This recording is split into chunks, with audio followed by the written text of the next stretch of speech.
Hello, this is Tony Heller from RealClimateScience.com. National Public Radio recently ran this story. California just ran on 100% renewable energy. On April 30th around 3 p.m., renewables briefly produced enough energy to supply California's energy.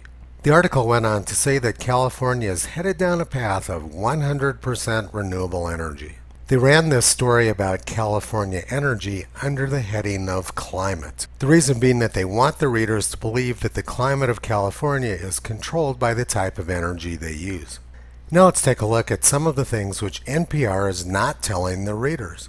It was a cool, windy day, and just a few hours earlier and later, solar was producing zero. But NPR says not to worry. The state will simply store the solar energy in batteries during the day and then run off of it at night. In their graph, they show a thin sliver of battery utilization which lasts for a few hours and then disappears. California has enough battery capacity to provide about 2% of their electricity needs for 4 hours until the batteries go dead. Nearly all of their battery capacity is lithium-ion batteries, which are prone to explode and create a huge toxic waste problem. The article said that renewables briefly produced enough energy to supply California's energy. But the authors didn't mention that California uses 65 million gallons of liquid fuels per day for their transportation sector. I'm pretty sure that California's diesel trucks and airplanes are not running off of electricity. The article claimed that California's energy was supplied 100% by renewables for a brief period of time, but that's simply not true. The state is trying to force everybody into electric vehicles, which will massively increase competition for electricity, which is becoming increasingly scarce. Besides the fact that their batteries are explosive and toxic, the rare minerals which they need to create these batteries are mined by child slaves in Africa. But things like that don't matter to the left. What they're concerned with is virtue signaling about climate.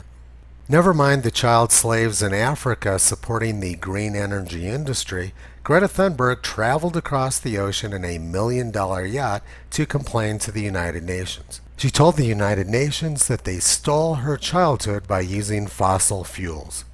This is all wrong. I shouldn't be up here. I should be back in school on the other side of the ocean. Yet you all come to us young people for hope. How dare you? You have stolen my dreams and my childhood with your empty words. Perhaps Greta would prefer to trade places with these green energy child slaves. NPR wants people to believe that droughts in California are caused by the burning of fossil fuels. But it's been known for 100 years, since 1922, that California is prone to very severe multi-century droughts.